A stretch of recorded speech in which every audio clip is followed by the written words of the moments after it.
అనుకున్నదొక్కటి అయినదొక్కటి. So ఇప్పుడు China వాడి యొక్క ఒక బృహత్తరమైన వ్యూహం, వాడేమో ఆలోచించాడు, లడాక్ స్టాండ్ ఆఫ్లో మనం ఇండియాతో కాంప్రమైజ్కి వచ్చేస్తే భారత్ యొక్క మార్కెట్ యాక్సెస్ మనకి దొరుకుతుంది. అంటే ఇంకా కూడా మనము మన వ్యాపారాన్ని పెంచుకోవచ్చు. మనము అనవసరంగా వాళ్ళతో గొడవపడి ఒక బంగారు అవకాశాన్ని పోగొట్టుకున్నాము. అంటే మన మొబైల్ ఫోన్కి సంబంధించిన వ్యాపారము అనండి, చిప్పులు అనండి, సెన్సార్స్ అనండి, ల్యాప్టాప్లు, సో ఇవన్నీ కూడా మీకు ఏమైపోయింది, చైనా వాడి నుంచి, అంటే చైనా వాడి మీద మనం విధించిన ఆంక్షల వల్ల వాడు భారత్లో సరిగ్గా అమ్ముకోలేకపోయాడు. దాంతో మొన్న బ్రిక్స్ సబ్మిట్లో ఏంటంటే కాంప్రమైజ్కి వచ్చాడు, అయిపోయింది. సో ఇప్పుడు లడాక్ స్టాండ్ ఆఫ్ క్లియర్ అయిపోయింది కదా, సో ఒక న్యూ నార్మల్ అని చెప్పి వీళ్ళు అనుకున్నారు. కానీ ఇక్కడ ప్రపంచం అంతా కూడా, ముఖ్యంగా యూరోప్ యూనియన్ వాళ్ళు ఎలా ఆలోచించారు అంటే, అసలు ఈ మోదీ ఏంటి, అసలు ఇలాంటి పనులు అంటే ఒక్క బుల్లెట్ కూడా ఎక్కడ ఎవరు పేల్చలేదు. చైనా వాళ్ళు పేల్చలేదు, మనము పేల్చలేదు. అలాంటిది ఒక్క బుల్లెట్ సౌండ్ కూడా మనం వినలేదు. కానీ క్లియర్గా చైనాతో ఇలాంటి ఒక ఒప్పందం, చైనా వాడు చచ్చినట్టు లడాక్ దగ్గర మేము మా పీపుల్స్ లిబరేషన్ ఆర్మీని వెనక్కి తీసుకుంటాము, 2020లో ఎలాంటి ఒక స్టేటస్ క్వో ఉందో అలాగే ఇప్పుడు కూడా ఉంటుంది అని చెప్పి వాడు ఒక అగ్రిమెంట్లోకి రావడం, ఇది యూరోప్ యూనియన్లో ఒక చాలా పెద్ద వార్త. ఇది మోదీ, జైశంకర్ వీళ్ళు ఎలా చేయగలిగారు? సో వీళ్ళు పీస్ మేకర్స్ కాదండి, చాలా గొప్ప మీకు డిప్లొమాట్స్. అంటే ఒక విషయాన్ని కరెక్ట్గా అర్థం చేసుకొని శత్రువుని ఎలా చూడాలి, శత్రువుని ఎలా హ్యాండిల్ చేయాలి, విజయము ఎలా సాధించాలి, ఎక్కడా యుద్ధమే లేకుండా. సో ఇది వీళ్ళు ఆలోచించారు.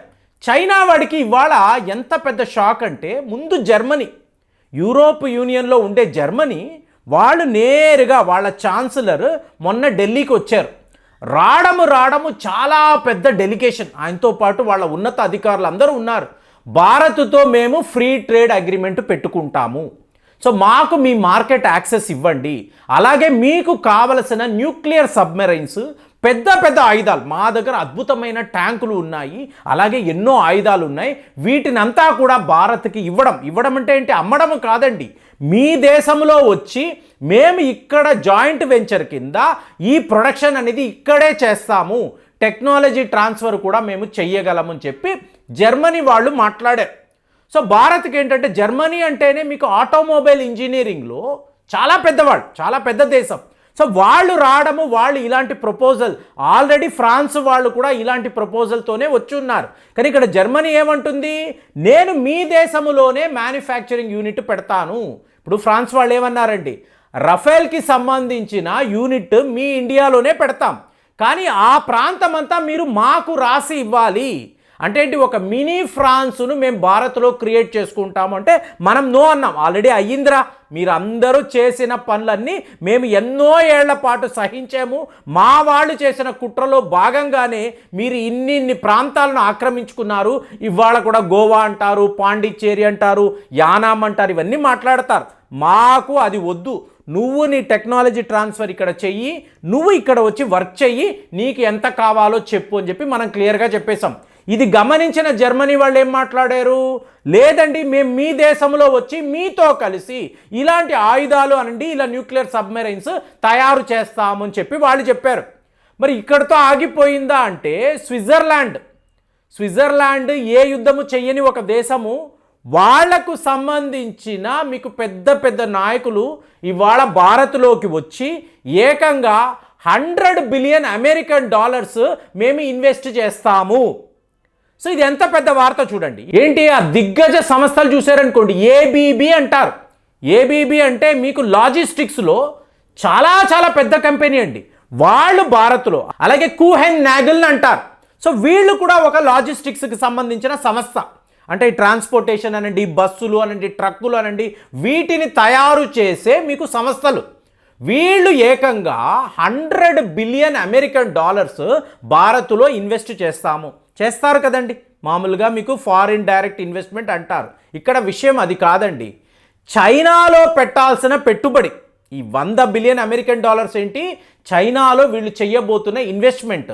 మాకు చైనా వద్దు, చైనాలో మేము ఇన్వెస్ట్మెంట్స్ చెయ్యము. ఎందుకు? అక్కడ ఎప్పుడైనా ఎలాంటి కాన్ఫ్లిక్ట్ అయినా రావచ్చు. చైనా ఒక సేఫ్ కంట్రీ కాదు. సో ఒకవేళ వాళ్ళు ఏమైనా యుద్ధాల్లోకి వెళ్ళారు అనుకోండి, ఏంటి, అమెరికాను ఎదిరించడం. సో అమెరికాతోనే మేము యుద్ధము చెయ్యగలమని చెప్పి చైనా మాట్లాడడము ప్రపంచంలో ఎవరూ ఒప్పుకోరు. ఒక్క రష్యా తప్ప వేరే ఏ దేశము అమెరికాతో యుద్ధము చేయలేరు కదండి. అలాంటిది చైనా వాడు నేను అమెరికానే ఎదిరిస్తాను, వాళ్ళతో నాకు ఒక ట్రేడ్ వార్ ఉందని మాట్లాడుతున్నప్పుడు ఎవరు చైనాను సేఫ్ కంట్రీగా చూడరు. సో ఇదే చైనా వాడికి దెబ్బ. వాడేమనుకున్నాడు, ఇండియాను మనము ప్రసన్నము చెయ్యగలిగితే ఆటోమేటిక్గా చైనా ఒక మంచి దేశము. సో వాళ్ళు ఇలాంటి అవకాశం భారత్కి కూడా ఇచ్చారు, మనం ఎప్పటిలాగే చైనాలోకి వెళ్ళి మన ప్రొడక్షన్ మొదలు పెట్టవచ్చని అందరూ అనుకున్నారు. కానీ యూరోప్ యూనియన్లో అలా జరగలేదండి. ఎందుకంటే యూరోప్ యూనియన్లోనే చైనా మీద వీళ్ళకి ఒక మంచి అభిప్రాయం లేదు. అలాంటప్పుడు వీళ్ళందరూ ఏం చేస్తున్నారు, మేము చైనాలో ఇన్వెస్ట్మెంట్ చెయ్యమండి, భారత్ వైపే వెళతాము. జర్మనీ అయిపోయింది, స్విట్జర్లాండ్ అయిపోయింది. ఇవాళ మీరు వార్తలు గమనించారనుకోండి, స్పానిష్ యొక్క అధ్యక్షుడు మీకు పెడ్రో శాంచిన్ అంటారు, ఈయన వడోదర వచ్చున్నారు. ఏంటి, మోదీ గారిని కలవాలి. ఏంటి ఇక్కడ వ్యవహారం అంటే మళ్ళీ ఇదే ఫ్రీ ట్రేడ్ అగ్రిమెంట్, మేము భారత్లో ఇంతంత ఇన్వెస్ట్మెంట్స్ చేస్తాము, మీరు ఒప్పుకోండి అంటే. మీరు గమనించారనుకోండి, మీకు మోదీ గారు యుక్రెయిన్ వెళ్ళారు. యుక్రెయిన్ వెళుతున్నప్పుడు పోలాండ్లో ఒక చిన్నపాటి హాల్ట్. ఆ టైంలో ఈ దేశాలకు సంబంధించిన ఆస్ట్రియాతో కూడా మనము ఫ్రీ ట్రేడ్ అగ్రిమెంట్ అని మాట్లాడాం. అంటే యూరోప్ యూనియన్లో ఉండే ఈ దేశాలు వీళ్ళందరికీ కూడా భారత్ ఒక టాప్ డెస్టినేషన్ అని చెప్పడానికి వీళ్ళందరూ ఏమనుకున్నారు, ఈయనేదో యుక్రెయిన్ వెళ్తున్నారు, జెలెన్స్కీని కలుస్తారు, ఆయన్ని ఓదారుస్తారు, వెనక్కి వచ్చేస్తారు, ఇది రష్యాకు ఒక మెసేజ్, అమెరికాకు ఇంకొక మెసేజ్, ఇవన్నీ అనుకున్నారు. కాదండి, సెంట్రల్ యూరోప్లో, ఈస్టర్న్ యూరోప్లో ఈ దేశాలంతా కూడా భారత్ని ఒక ఎమర్జింగ్ మార్కెట్, మేము అక్కడికి వచ్చి పెట్టుబడులు పెడతాము, మా వ్యాపారాన్ని, మా జీడిపిని పెంచుకుంటామని చెప్పి వాళ్ళ రిప్రజెంటేషన్ ఉండడంతోనే ఈయన పని కట్టుకొని అక్కడికి వెళ్ళారు. సో వెళ్ళడము, వాళ్ళతో మాట్లాడారు. ఇవాళ రెస్పాన్స్ ఏంటి, బ్రిక్స్ సబ్మిట్ అవ్వడము చైనాతో కాదండి, మేమందరం భారత్తో వ్యాపారం చేస్తాము అంటే మన జీడిపి లెవెల్ చూడండి. డిసెంబర్ వచ్చే నాటికి భారత్ యొక్క రియల్ జీడిపి ఏమిటి, అలాగే పీపీపీ గురించి కూడా మాట్లాడాం. మనకు ఒరిజినల్ ఫిగర్స్ బయటపడతాయి. ఎవరు, ఇంటర్నేషనల్ మానిటరీ ఫండ్ వాళ్ళు, వరల్డ్ బ్యాంక్ వాళ్ళు అసలు ఇండియా యొక్క పెర్ఫార్మెన్స్, ఎక్స్పోర్ట్స్ ఎలా ఉన్నాయి, జీడిపి ఎలా ఉన్నాయి వాళ్ళు చెప్తారు. ఈ టైంలో ప్రపంచంలో ఉండే పెద్ద పెద్ద దేశాలు, మీకు advanced countries, huge investments, China కాదు అని చెప్పి భారత్లో వీళ్ళు ఇలాగ డైరెక్ట్గా ఫారిన్ డైరెక్ట్ ఇన్వెస్ట్మెంట్ అంటాము, ఫ్రీ ట్రేడ్ అగ్రిమెంట్ అంటాము, ఇవి చేసుకుంటాము అని చెప్పి జర్మనీ, స్విట్జర్లాండ్, స్పెయిన్కు సంబంధించిన అధ్యక్షుడు ఇవాళ గుజరాత్లో కూర్చోవడము. సో ఇన్ని జరుగుతున్నప్పుడు స్విస్ నేషనల్ బ్యాంక్ వాళ్ళు కూడా భారత్లో ఒక బ్రాంచ్ పెడతాము, ఎందుకంటే మెల్లమెల్లగా భారత్ వైపే అందరూ చూస్తున్నారు, ఇది మాకు చాలా ఇంపార్టెంట్ అంటే. Swiss India chamber of commerce వాళ్ళ చైర్మన్ ఫిలిప్ రైచిన్ అంటారు. ఈ ఫిలిప్ రైచి కూడా ఏం మాట్లాడుతున్నారు, ఇండియానే ఫ్యూచర్ అండి, చైనా కాదు. చైనాలో ఎప్పుడైనా కూడా ఈ కాన్ఫ్లిక్ట్స్ అనేవి పెరగవచ్చు. ఎందుకు, తాయివాన్ని వాళ్ళు బెదిరించడము, తాయివాన్ చుట్టూర్తా ఇలాగ మిలిటరీ డ్రిల్స్ వాళ్ళు నిర్వహించడము. సో ఇదంతా కూడా ప్రపంచానికి నచ్చడం లేదు. ఇదంతా ఏంటంటేనండి, మీకు అమెరికా యొక్క తీరుతెన్నులు. వాళ్ళు చైనాను శత్రువు అన్నారు అనుకోండి, అందరూ కూడా చైనాను శత్రువుగానే భావిస్తారు. కానీ భారత్ యొక్క ఈ జియో పాలిటిక్స్, మోదీ గారి చతురు, ఇటు అమెరికాతోనూ ఫ్రెండ్లీగా ఉండడము, ఇటు బ్రిక్స్ గ్రూప్తోనూ ఫ్రెండ్లీగా ఉండడము, ఇది ఇవాళ మనకు మేజర్ అడ్వాంటేజ్ అయ్యిందని చెప్పి ఇవాళ ఆర్థిక నిపుణులు మాట్లాడుతున్నారు.